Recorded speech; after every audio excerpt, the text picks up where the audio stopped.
Rise and shine, it's a brand new day. Cannon can take the stage, ready to play. Weekdays at 10, the cars in the scene. Coffee in hand, they're living the dream. Question in the voice, got the whole town awake. Bringing fire to the mic, make no mistake. Shows in the corner, spitting out facts. Dropping truth bombs, ain't holding back.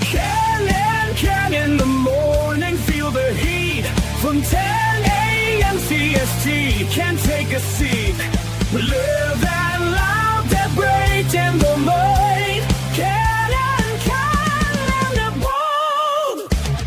Light up your speakers, crank up the sound. They're talking about life upside down. Opinions exploded like a sonic blast. In the studio, they're built to last. With passion and grit, they engage and ignite. Every single week, they're a force can't fight. From sports to politics, This is a Huddle Sports Network broadcast. You can find us on Roku TV, Amazon Fire TV, Facebook, and of course YouTube. Get all your NFL news here first. Good morning. Welcome to our edition of Ken and crap. Where's Ken?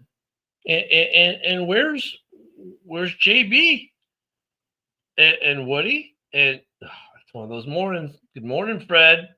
Yeah, what a game last night, right? Oh my goodness. Yeah, Woody better be on today. He should be.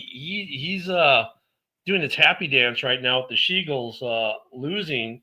Wow. What a game last night. Actually, Philly had a night last night. Oh, here's Joe. Good morning, Joe. Dude.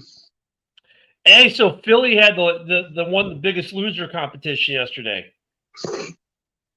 You know why? Because they lost to the Giants? And? Oh, I don't know. The Phillies got exited from the playoffs, losing to the Dodgers. So they got booted from the MLB playoffs, and then and then the football game. Kind of a crazy night for them. Bad to be a Philly sports fan last night. I hate the Dodgers. Yeah, I'm not their biggest fan either. When I did watch baseball, I grew up a Giants fan, so I just absolutely despise the Dodgers. Cubbies won yesterday. There will be a game 5 tomorrow in Milwaukee. You know, they have to make that huge 90-minute drive north. Hey, real quick, Joe, what should today's tagline for the Raiders X be? I don't know, man. You know, usually it's either Chiefs fans can suck on the left nut or the right nut. Yeah. How about the seam that separates the balls? Tell them lick the seam.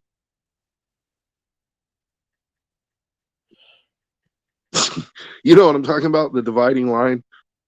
I just wrote it as they lick the steam on your balls. They're licking the seam on my balls. That's right.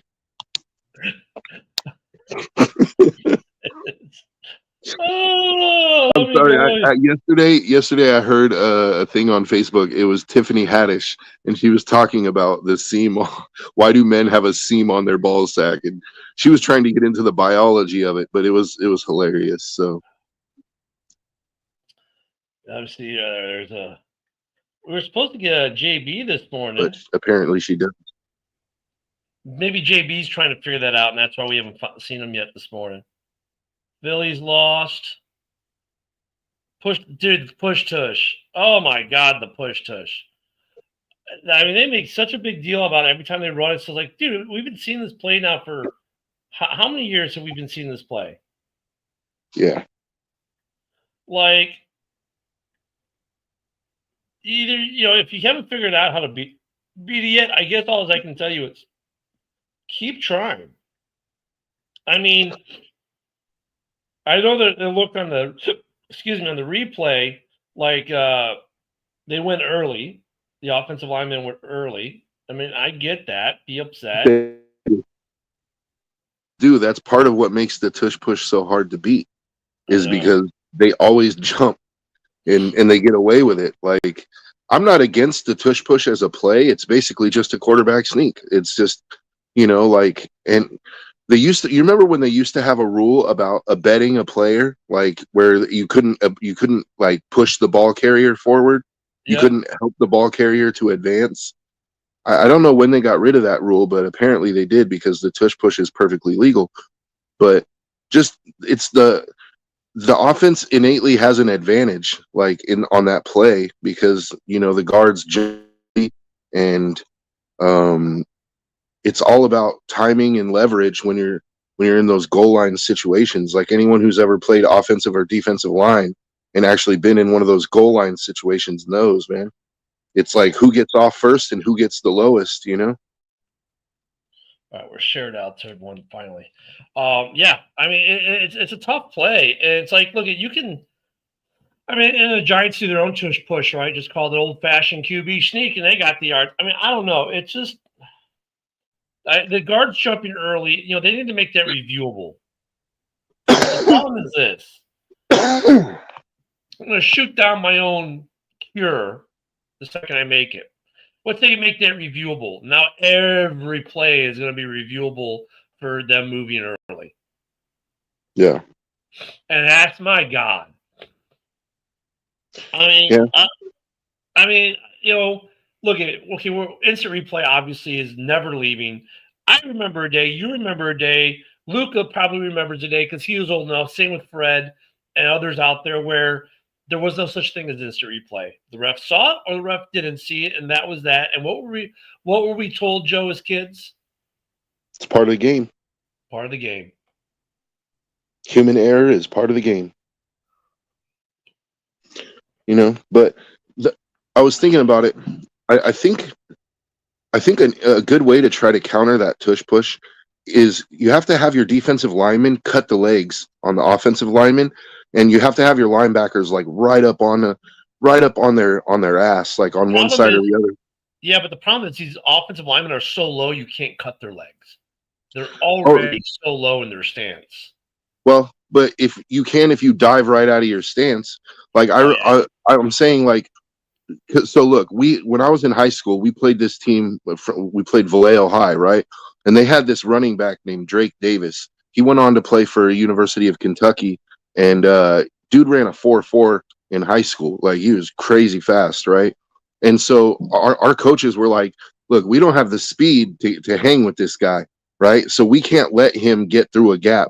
So it's like our defensive line strategy was literally, as soon as the ball is snapped, like dive into a gap and just plug up every gap on that one, you know? And so yeah, it's good for like gumming up the works, you know?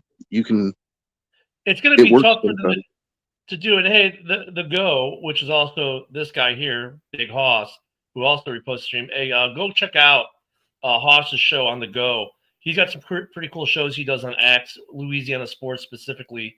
Go check him out. He's been on our show. You guys should remember he was on last Friday.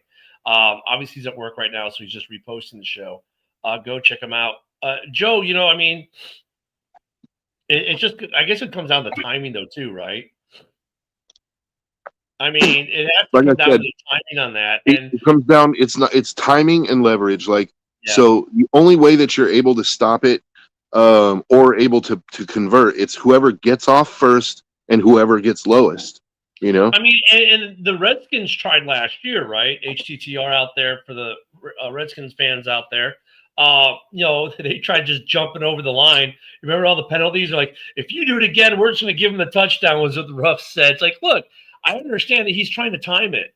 It's, you know, I mean, if you would have timed it perfect, yeah, they'd stop it. But they took, what, 3 penalties on 3 offsides penalties, kept moving it a half. I mean, it's a tough play, but now they're doing it from even further out. They were like a yard and a half out. And they did it. Oh, we'll just do it twice. I'm like, that's, as a fan, it's boring when they do it twice like that. It's like, come on, man, do a running play, do something. Like, I don't want to sit there and watch you tush push your way just down the field, right? If the defensive lineman stands up and he gets chop blocked because of the push, isn't that a penalty? an interesting Yeah. idea. I don't know how practical that is. but Actually, I don't know. I don't think so because if I think it depends on when the offensive lineman cuts. So like if an offensive lineman steps back and then cuts, it's a penalty. But if they cut right out of their stance, I don't think it's a penalty. I think it's just a cut block at that point. yeah. Let me go back to this because Fred posted it. We were talking about the tush push. How about Jackson Dart going out? Everyone was losing their mind. Then that bum Russell Wilson comes out, gets a delay of game, then whiffs hard, throwing the ball in the dirt. And of course, Corey with a somewhat appropriate reply because I kind of agree with some of what he says here. If you played in the NFL, had a successful career, and a Super Bowl, you're not a bum. Has his time passed him by? Yes, but come on. But so okay, yeah, he's maybe not a bum, but the to the Fred's bigger point, yeah, there you go. Do it, Walter Payton style. Marcus Allen. And Marcus Allen too, yeah. But to go to the point, Russell Wilson, man, he comes in the game yesterday because Dart, gets hit. He has to come out for the play, and my God, the Boo Birds were out. And then like the only ball Russell throws, just like a rocket into the dirt, not even close to the receiver. Like he could have, and the fans, rightfully so, booed the hell out of him. Russell Wilson, when he plays now, I can't even think of another quarterback that looks as bad as he does when he throws and when he plays. I kind of see both sides of it. Like I agree with Corey that the guy won a Super Bowl, give him his respect, right? But he looks like a bum now. Like you can become a bum after winning a Super Bowl. Like if you stick around too long and your talent has passed you by, and like what are we supposed to call him? Like he's washed, dude. I think that's what Fred is saying too. He's like, look, man, okay, he apologized for calling him a bum, but you know what? Then he calls him a bum, which is great because he just said just what you did. And I mean, it's. Do they just need to release him and go find a different backup quarterback? Because I won't even trust him to be the backup in New York right now. Yeah. Duval's like, are you going to be back out there soon, please? I don't want to have to run with Russell anymore. Oh, yeah, his bank account, dude, Russell's bank account's fat, obviously, but that doesn't mean he's not a bum now. Right? I get the guy from the longest yard. Russell just they need to cut ties and get a different quarterback in there because right now I don't think New York could even trust him to be the backup. Well, what happened to Jameis? That's a good question. It's that I mean Jameis. I would have Jameis as my backup, honestly. I mean Jameis, he throws a lot of picks, but he also throws a lot of touchdowns. Like he's good at getting the ball down the field. Yeah. Why isn't he the number 2? It's a good question. Probably the contract. Yesterday? Well, did he not dress yesterday? They're paying Russ, however many millions to play, and I mean he's on the depth chart as quarterback 3. Oh, he's not okay. So he was operating as quarterback 3 on the depth chart, so he was at the third option guy. So only if Russ got hurt. So maybe Dable was like, if Dart wasn't going to make it, he's like, okay, please get hurt. I made a mistake. I think that changes next week. I think Jameis he needs to be number 2, and obviously you have to move Russell to the 3 spot and make him the emergency only quarterback. Yeah, I don't know how. Looking at how they've both played in the last 2 seasons, I don't know how you can have Russ ahead of Jameis on the depth chart. Like, even when you go back to Jameis's New Orleans days, right? Like, he was winning games. Like, and he was looking competent doing it. Like, I don't understand. Well, before I get to Steve's next question here, too, one other thing, Scattaboo, dude was running through brick walls yesterday, man. That kid was running well yesterday. He was hitting everything, running through people. I mean, and then like the touchdown he had when you had him and Dart in the end zone doing their little dance together. I mean, it was just like, okay, New York, there's your future. You know what I mean? Yeah, Scatabo looks really good for a rookie. Looks really good How is he? How is Shador getting disrespected? because he's still not. Other than like fans, like, I mean, is the NFL disrespecting him in some way? He needs to earn his respect, though. I don't think he's done that with Cleveland, with some of the antics and other things he does. Like, he's still very immature. Boy, all right, calm down in the comments, man. Don't kill each other. Yeah, I mean, Shador Sanders is, here's the problem with Shador Sanders. Like, that the stereotype you give the rich kid, you know what I'm saying? That the rich kid stereotype, how they don't know how to do anything because everything's been on a platter, or, there's all the different tropes and whatnot. But Shador Sanders, tell me he doesn't embody that. He's just like, he acts like the spoiled rich kid who never had to do anything. Daddy always covered, and he could always do what he wanted. And Daddy was going to make him the starter and retire his jersey, which has got to be the biggest joke. If you're a Colorado alum, you got to be like, how the hell did this kid get his jersey retired? What did he do for the University of Colorado? I'd rather retire Rashawn Salam's jersey, right? At least he won a Heisman there. And that's what Shador is. So he hasn't earned respect. He hasn't earned anything. And every time he's given an opportunity to earn something, he doesn't do it. And it's not like, okay, he could be a complete moron like he's being if he could play well. But that's just it. He can't even do it on the field either, because that's why they're like, I don't know where this kid's going to be on the depth chart. Like, we need to keep him, but we're not going to elevate him, even though we'll just bring another quarterback and keep him as QB3. I mean, I don't know what his issue was or is. That's the problem about Shaduki. You know what? I don't disagree with you about the rich kid take. I think he definitely shows signs of that.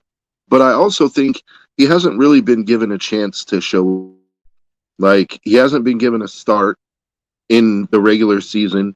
He didn't earn that start, though. And obviously, he didn't earn it in practice, which is a piece that you and I don't see. But obviously, Dylan Gabriel has earned it. I mean, earned it in the sense that they got rid of Flacco. Like, Flacco was playing so bad that they had to go to somebody else. Oh, yeah, but I don't know that. But look, you get rid of Flacco and you trade him because you see something like, we only see 10%, right? We're not seeing 90% of practice in the QB room and all that other stuff. Dylan Gabriel obviously made them feel comfortable enough where they could walk away from Flacco, not only bench him, but trade him to a division rival in season. Yeah, that's a valid point. Like, obviously, Dylan Gabriel has shown them something that makes them feel like, hey, you know what? We can move on from Flacco, and like we can put the team in this guy's hands for now. I don't know.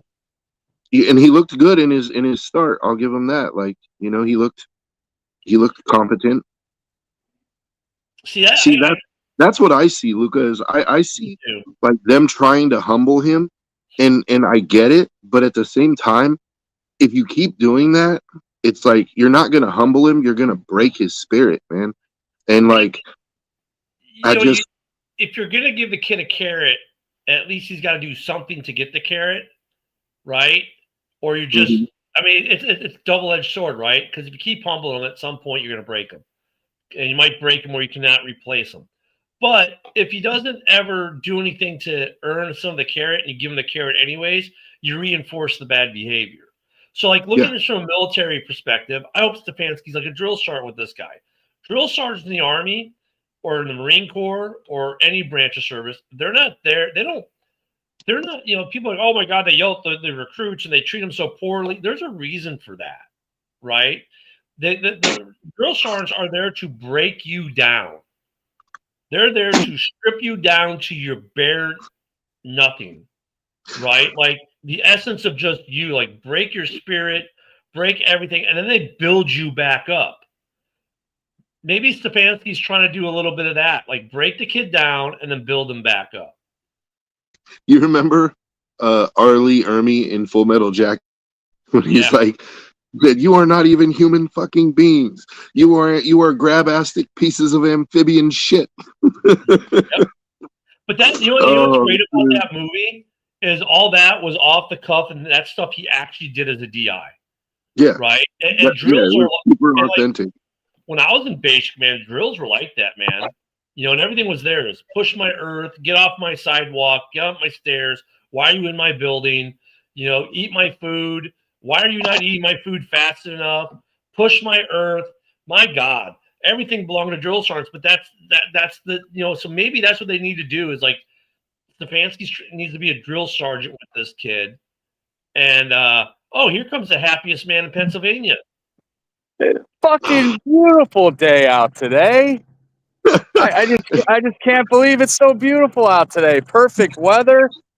You see the sun shining behind Woody. It's like almost too perfect, dude. Like God, it's just fucking great. It's a great day. Some days the birds are chirping and the birds are chirping, but not last night. That's great. the She-Eagles lose. The Phillies lose. Oh man, it was the only thing that would have made it better if the Devils would have pulled that. The Devils would have pulled it out last night, but no, they can't against Carolina. But it's a beautiful day. Let's hear those fucking excuses coming up. Saquon didn't have a good game either, did he? No, I mean those things on the panel. I mean, it's amazing how Jackson Dart, came in. I was just talking to one of my managers. He's a Steelers fan. I was like, dude, I know you guys have Aaron Rodgers, man, but you should have went after Jackson Dart when you had the chance. He's your future.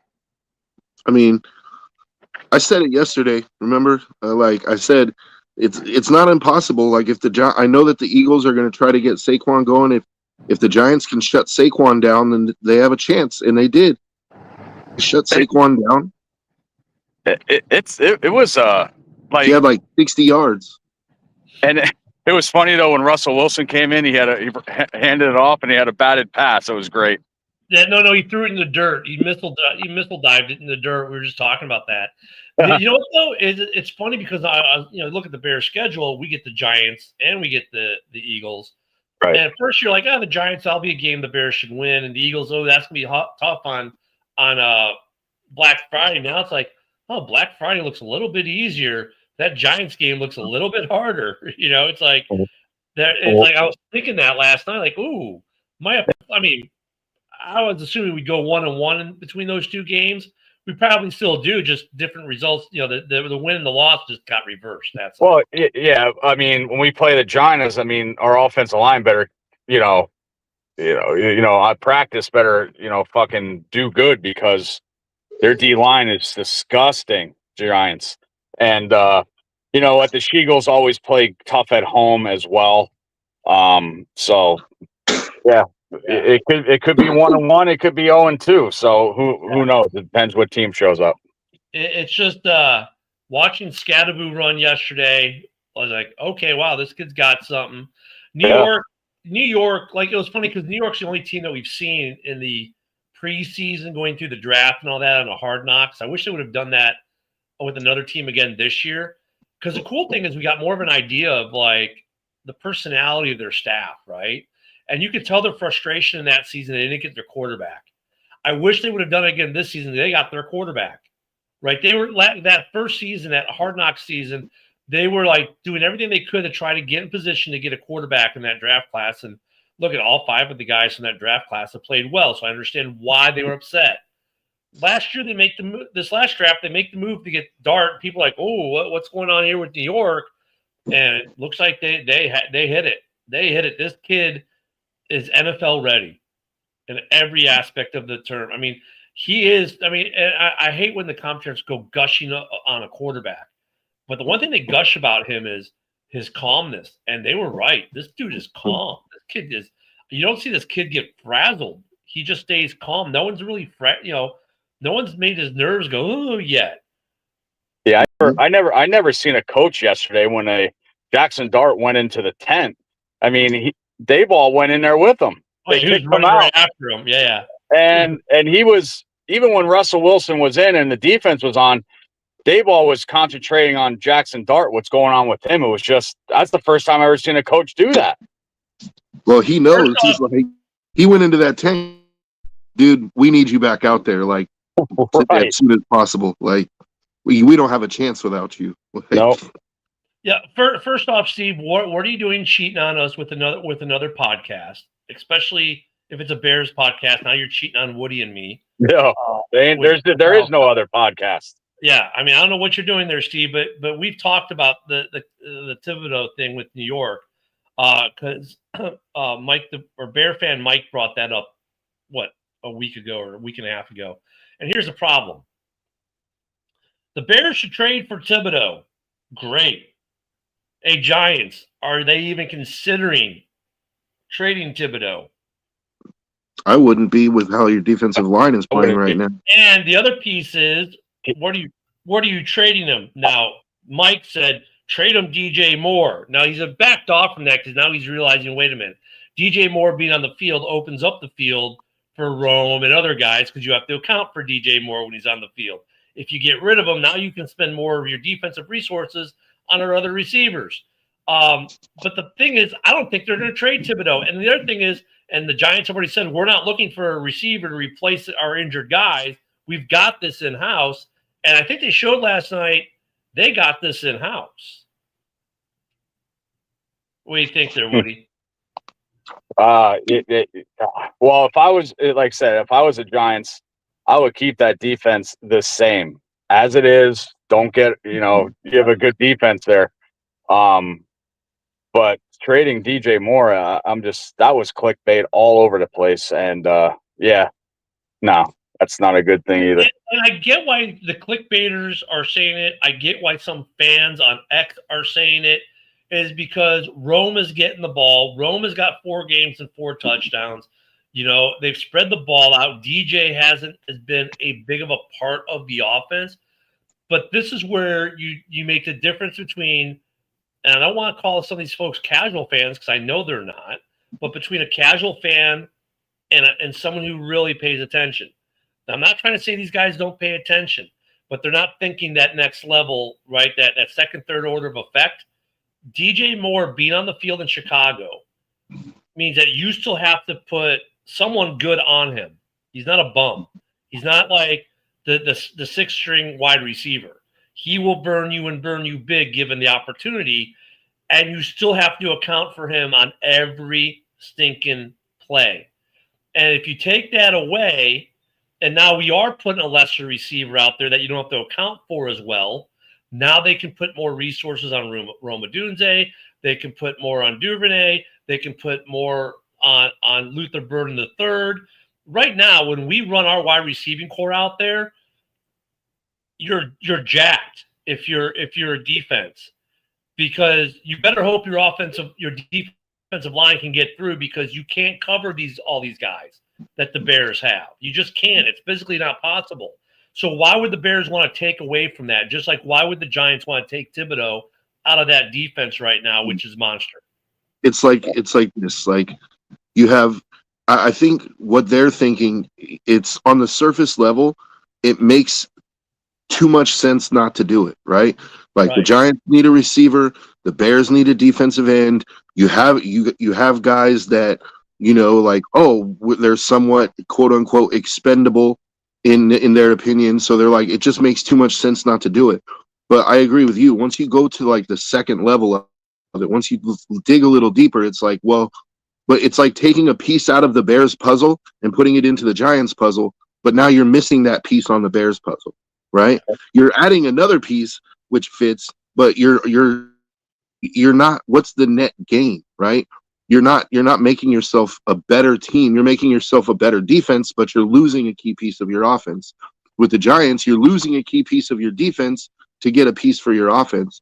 It doesn't really, it's like trading your queen in chess. You know what I mean? It doesn't really make sense. Well, if I were the Giants, I would just see who's on free agency. You better just pick it off a free agent or something like that instead of getting rid of anybody. And here's the thing, too. If you're buying at the trade deadline, which you would assume the Bears aren't selling, And I think you're going to make the assumption that maybe the Giants might not sell now. They might try to build for maybe not necessarily as much this year as next year if they got the right piece. Like we saw the Bears do that with Montez Sweat a couple years ago. We knew we were going to need an edge then, so we went with Montez. It worked out early. Isn't working out so great right now in terms of his sack production. The Bears are getting pressure on quarterbacks as evidenced by 7 interceptions in the last 2 games. They're making quarterbacks throw bad balls and giving the ball hawks something to do. But New York might be, if you're trading at the trade deadline and you're not selling, you're not trading a player for a player. Like look at the trade we saw with the Chargers and Baltimore, the Harbaugh brother trade, were 2 teams that are sliding a little bit, each of them are trying to course correct and fix a need. And that's what they did. That was a complete need swap for both of them. It was a good trade for both, right? They both had something they could give up, but they could gain as well. And it worked. And I think that trade works for both teams. If the Bears do anything at the trade deadline or the Giants, they're trading draft capital for players. So, if you can go and you can get, and there's a lot of names, that are being thrown around. Breece Hall's being thrown around for Chicago. That one's possible because he's on a rookie contract, and his next deal isn't going to be a $20 million deal. It's going to be 8 to 10 probably, Swift money.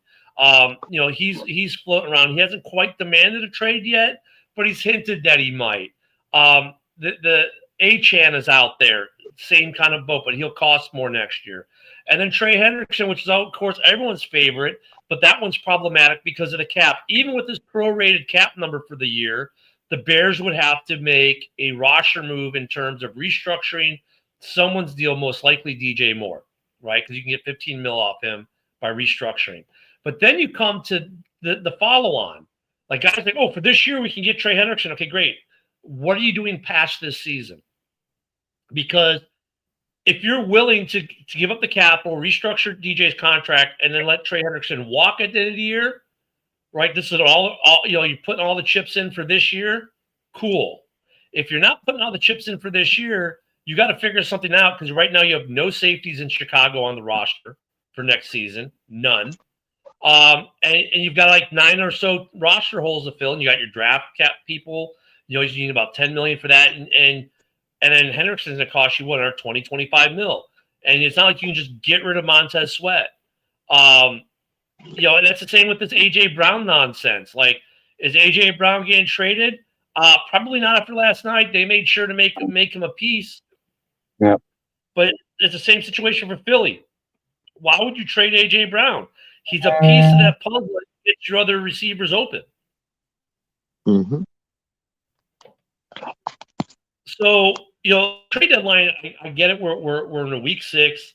We got the week 6 games, week 7 games, week 8 games, and then we get a Monday and then a Tuesday afternoon trade deadline. Okay, so we got some time. We got 2.5 weeks or 2 weeks and some change. If you look at the calendar. Honestly, no one's made a decision if they're buying or selling yet. But since he drops the next 2, they may trade Trey Hendrickson. However, if you look at their history, they have a tendency to hold the guy and just let him walk as a free agent, which makes no sense to me, Joe. Mm-mm. Like, if you're not going to re-sign Trey Hendrickson, well, don't you think it'd be better to get a second-round pick off someone for him? Yeah. Steve Yeah, says bro. A.J. Brown. I was just thinking about. I don't know. I don't think the Eagles have any incentive to trade him at all. He's on a really cheap contract for them. He's one of their star players. I don't see the need to trade him. But I don't think the Giants are necessarily like. I don't think they have to look at this season as like being, well, let's just try to get better and like basically punting on the season. If you look at, they just beat the Chargers a few weeks ago. Now they beat the Eagles, like two good football teams, and they did it without Malik Neighbors. Like I'm not shutting the door on the Giants this season. Like this is the kind of win. I'm not saying it's going to happen, but mind you, this is the kind of win that can galvanize a team. But not even that, Joe. Like, let me take a step back. Let me look at. Let me bring something up really quick. Hold on. If you look at the standings in the East, so right now the Giants are 2-4, Eagles are 4-2, Commanders are 3-2, about to be 3-3. Cowboys are 2-1, right? I mean, they're not completely out of it for the division. Like, okay, that you win next week. Now you're 3-4. Let's say Philly goes to 4-3. Now you're a game out. Just like that. I mean, we're still early enough in the season where being 2 games back isn't insurmountable. That's what I'm saying. And is Dallas convincing you that they're guaranteed to finish better than the Giants at this point? No. No. And neither's Washington. I mean, they still win like this. They're in play. And look at, even let's say you're not though, Joe. Let's go down another layer. Let's say this team isn't going to. We're not going to make the playoffs, but they're going to win 7 games, and they're going to look good doing it. And you're going to see the improvement. Yeah, they're like, we're probably going to lose some nail biters and some heartbreaks, and I'm sure that would happen. But they're not in a sell mode because they're building something new, right? So if they're like, look, our defense is on point. What are we missing? Okay, we're missing a tight end. We're missing an offensive lineman. We're missing whatever. Well, why would I get rid of pieces when I know I've got draft capital and free agency and I've got money? Yeah. I as much crap as I give Eric about the Giants, like, I said they were going to be a garbage team because they were starting Russ, but I also said that I thought they would win a lot more games with Dart. And with Dart in there, I mean, I could see them like finishing the season right on the cusp, like just missing out on a wild card, like maybe 8 wins. I see them losing road games a lot because Dart's been great at home. He wasn't good on the road. Now, it's a small sample size, I grant. But he's going to make rookie mistakes. He's going to write checks that his arm and his body can't cash as a rookie. They're going to lose a couple games because of mistakes, rookie mistakes, stuff like that. But, I mean, they're building something. So I don't think Thibodeau is getting traded. So Bears fans or NFC North fans, just in general, you're not getting anything from the Giants, I don't think. If anything, you might get draft picks from them if you're selling. But I don't think they're selling. I don't think they're selling. Well, Joe, I also agree with Joe, I would give Eric shit because he says he likes 2 teams. He can't like 2 NFL teams, let alone 2 teams in the NFC. You can be an NFC, like you can be a fan of a team in the NFC and have, hey, here's the team I like to watch in the AFC. Like I like the Raiders in the AFC. I've always liked the Raiders in the AFC.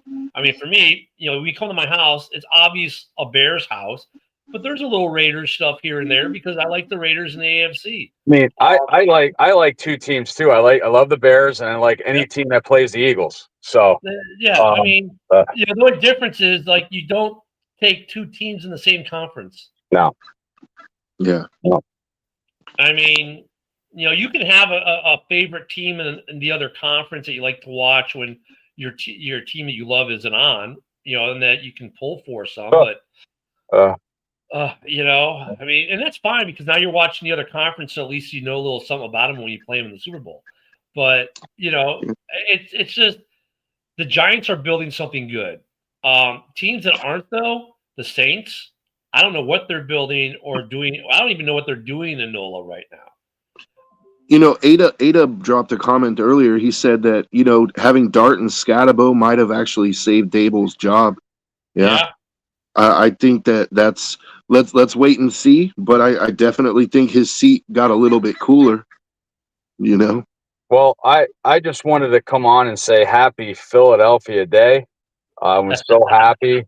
I wanted to see some Eagles fans making some comments, but I guess that's not happening. So they run and hide. Yeah, I have to go sell a car. Everybody have a great day, and I'll see you, Ken, on Sunday. Yep, see you Sunday. Hey, make sure you charge that Eagles fan double for the car. Yeah, absolutely. Go fuck themselves. I'll see you. Big commissions. I mean, it's the Giants are looking good. The Eagles,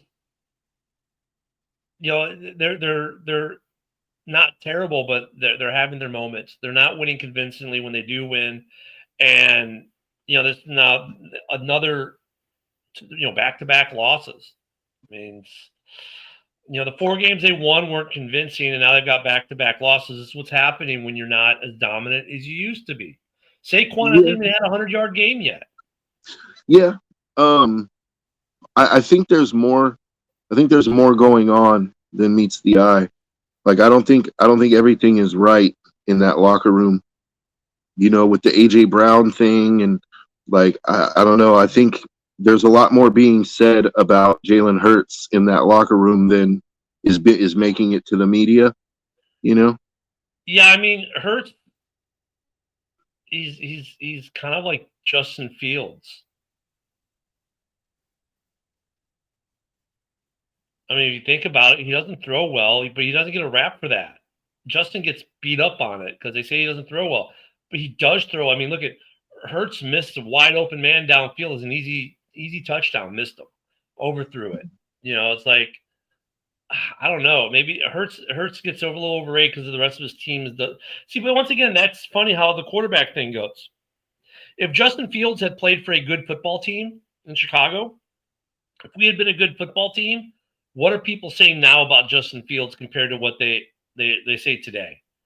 Mm-hmm. You know what I mean? What are they? I mean, if Jalen Hurts had played for the Bears and not for the Eagles, what are people saying about Hurts today? This is a guy who got benched. Calling him a bum. This is a guy who got benched in college for Tua. Mm-hmm.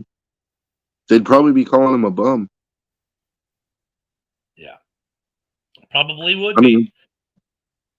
I mean, it's just funny how the luck of the draft. So that's what that is. That's the luck of the draft for some of these guys. And someone and Steve said Drake May and Dart are proving themselves. I think quite a few of the rookies from the last couple of years are proving themselves at quarterback. I mean, you look at the draft class that had Jaden Daniels and Caleb and Bo Nix and Penix.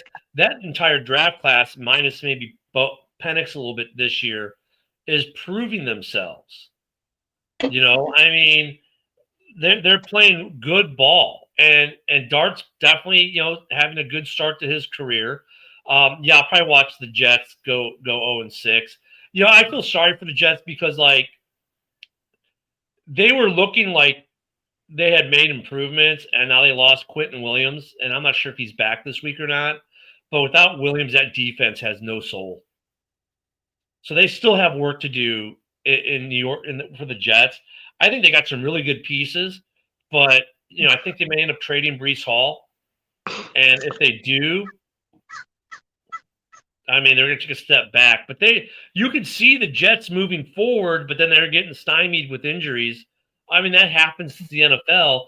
They should have the depth they need, and they've got some good players. They just can't put it all together. I don't understand trading Breece Hall. Like, I think that's a stupid move. He's a really good player. Yeah. And he's not costing you a lot of money. He's not the reason you're losing. Like, I don't understand that. I don't think they're trading Brown, dude. I don't see Brown getting traded unless he becomes so bad of a cancer that they have no choice but to get rid of him. I don't see them trading Brown and Breece Hall. Like he's hinted that he's going to demand a trade. Even if he demands a trade, unless he becomes a cancer in that Jets locker room, I kind of agree with Joe. That they're not going to make trades because they've got the pieces. They just got to put it together. And I'm not saying they're not going to trade him. Like, we've seen the Jets do things before that you're like, okay. I'm saying that they shouldn't trade him. I don't see a reason to trade him. He's a good player. As far as A.J. Brown getting traded, I don't think he's getting traded. But that last comment said or even a Raider. The Raiders have the cap space, and they have the draft capital. I certainly wouldn't mind trading for A.J. Brown, especially on the contract that he's on right now. That would be, if that was like a trade deadline move, I'm with it. His contract looks pretty good for the next couple of years. Dorn's got a good question about the Raiders, though. When does Geno get benched? I don't think he is going to get benched, man. I think they're riding with Geno, win or lose, and because if you look at it, this is what I try to explain to people who are like, "Oh, you need to bench Geno." It's win-win for the Raiders. Like, they can get out of his contract next year if they're able to trade him. There's no dead cap. Yeah. If they have to release him, it's like $18 million in dead cap. Which, I mean, it sucks, but the Raiders have over $100 million in cap space next season, like well over 100, and they still have $30 million on the books this year. So the Raiders have money. If Geno turns things around and starts playing good football and gets the Raiders competitive, it's a win. If Geno doesn't, if he continues to do what he's doing now, the Raiders are looking at a top 5 pick, and they're going to go get their quarterback and move on from Geno, and it's a win. So, like, the Raiders are kind of playing with house money at this point. Does it suck on a week-to-week basis? Does it suck watching the games? Absolutely. Like, it sucks. It sucks watching the games because there are players that are out there performing and doing what they're supposed to do, like Max Crosby, like Ashton Genty. But then you got Geno, like, setting the whole team back. That's the frustrating part. Yeah, and Steve must have been typing this comment that I was saying that about him if he becomes a locker room problem, that's how he's gone. Talking about AJ Brown. This weekend's games are gonna be interesting. There's a good slate of games this weekend. There really is. It's gonna be, of course. What I hate is I have to wait until Monday night to see any of these games. Or to see my game, I should say. Why am I not? There we go. We had some good games. So we've got Broncos Jets at 8:30 in the morning Central Time. Yeah, so 6:30 in the morning for you there, Joe. I don't think you're getting up to watch that one. No. Browns Steelers could be interesting. Oh, yeah. That's going to be a good one. Cardinals Colts. If anything, just to see how real the Colts are. Yeah, I think it could be an interesting game. It just depends on which Keebler Elf shows up, Like, if the Cardinals show up, it could be a good game. But the Colts are rolling right now, man.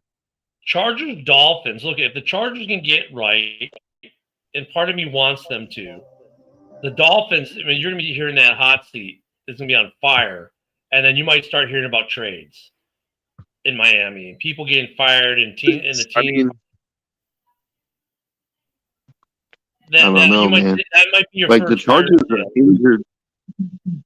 They are. The Chargers are injured, man, and they're vulnerable. So, but if the Dolphins lose this game, and let's say they lose in terrible fashion, man, we could have our first head coach fired of the year. We could have a fire sale start. The possibility that's a game to watch even more for that. Trevor Lawrence for MVP sounds real. Let's give that a couple weeks. Cowboys Panthers could be an interesting game. Pats Saints should be a look. If the Pats don't win this game convincingly, then last week was a fluke. Rams Ravens. The Rams should steamroll them.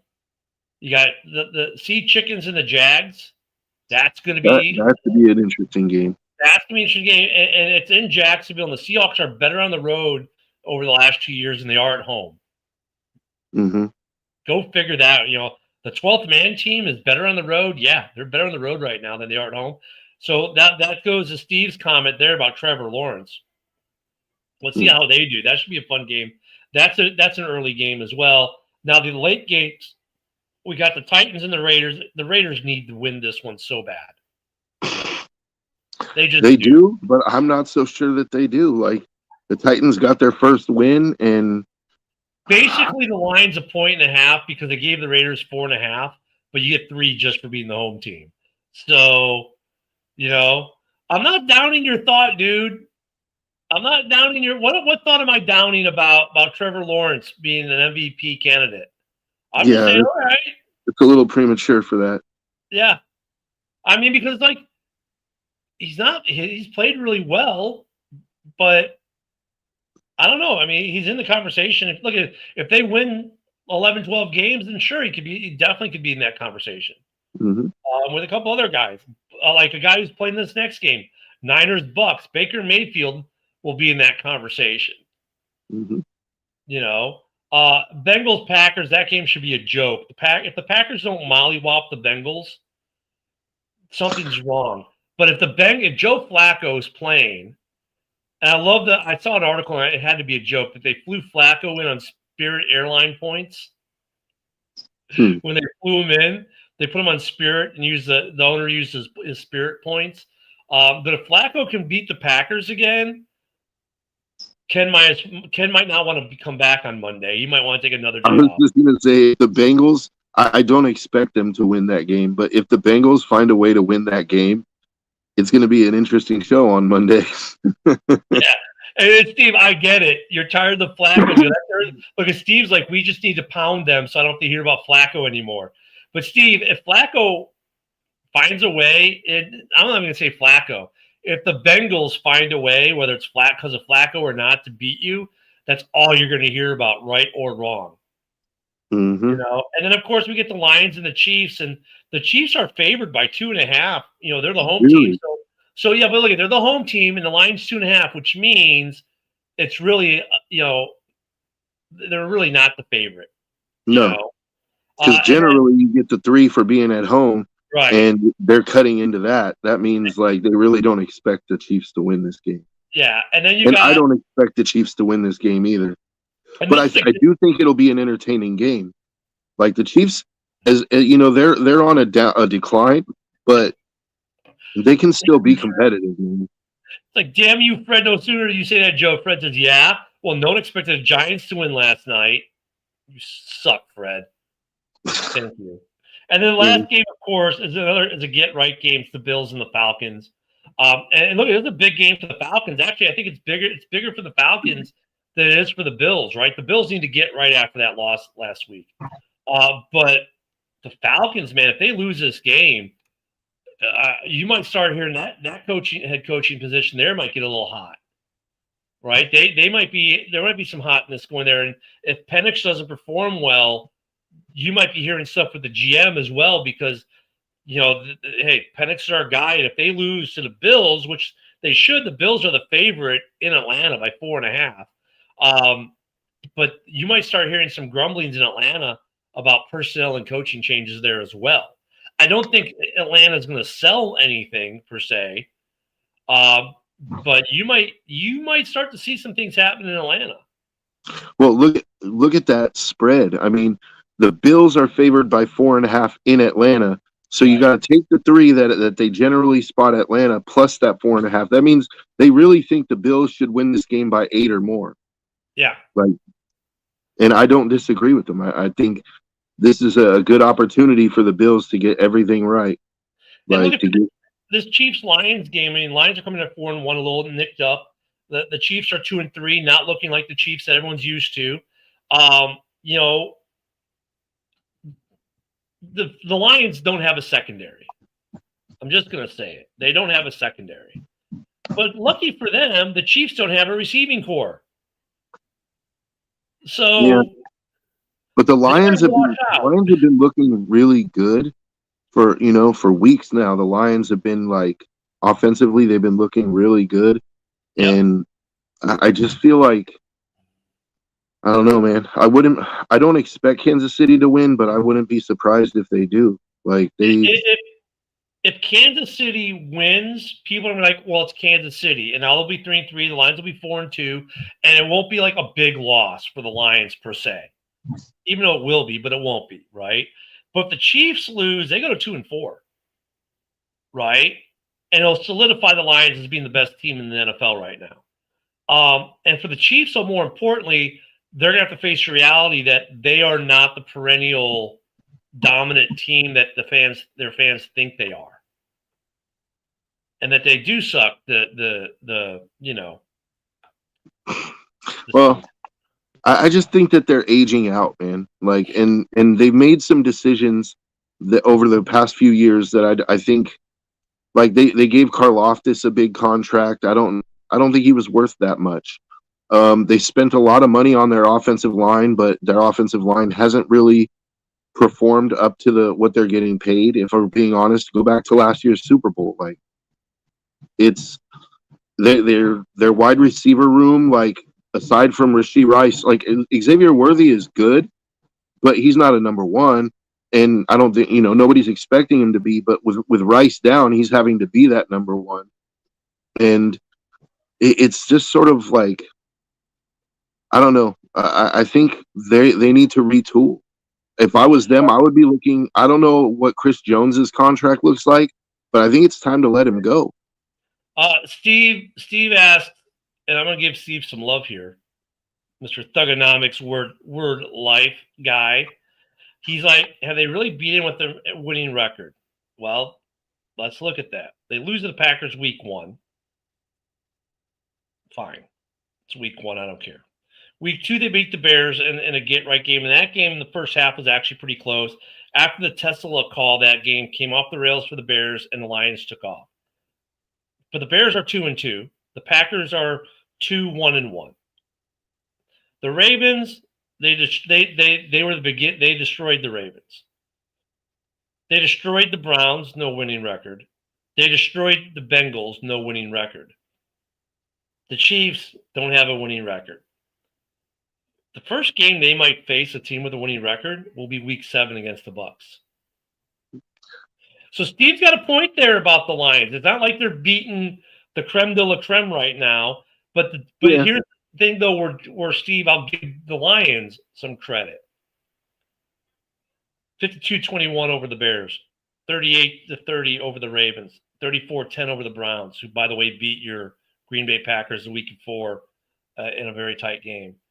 37-24, and they actually had destroyed the Bengals in garbage time, which I hate that argument, but I'm going to use it here anyways because I can be like that. They let them climb back into it a little bit, and then they reasserted themselves. I think that was more of an indictment on the Lions letting their foot off the gas and then going, oh, crap, we're going to let the Bengals get back in this, and they put the foot back down.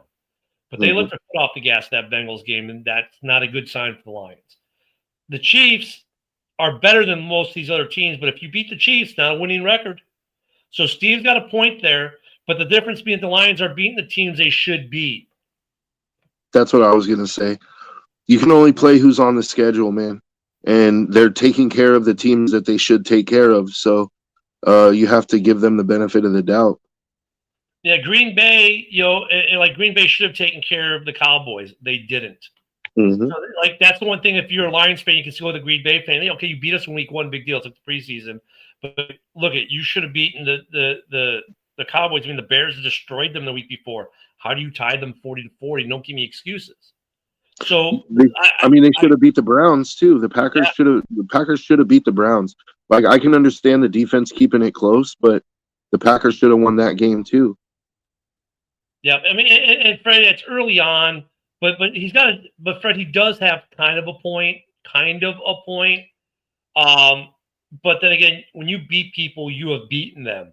You didn't eke out a walk-off field goal win against the Bengals, for example. I wouldn't even say that Steve has a point. What I would say is that Steve made a factual statement, but I don't necessarily think it constitutes a point because it's like they haven't had to play a winning team to really get that test. After week 7, like if they lose to the Bucks, then I think Steve would have a point. And here's the thing, and here's the thing for that game, Steve. The Bucks are the team that can beat Detroit in Detroit because Baker just did it last year. So that's going to be a fun game to watch. I hope. Yeah, that's going to be a fun game to watch. And I hope that game's prime time because that's going to be game of the week. I think. Let me see. I can tell you real quick. Oh no, it's not this game. It's not the Sunday Night Football game or the Fox game of the week. Oh no. That's Monday Night Football, my friend. See, that's what I'm talking about. That's next week's Monday Night Football game. This week, NFL, man, look, you get the revenge game in Washington this week, Bears Commanders. That's going to be a fun game to watch. Next week, we get Bucks Lions. Oh, NFL football scheduling gods. Thank you for getting it right. And with that, we're out of time. I got 10 seconds up before JB comes on. For Joe and myself, thank you, everyone in the comments. We'll see you all on Monday. Have a great weekend of football, guys. Enjoy, and thanks again. We'll see you Monday.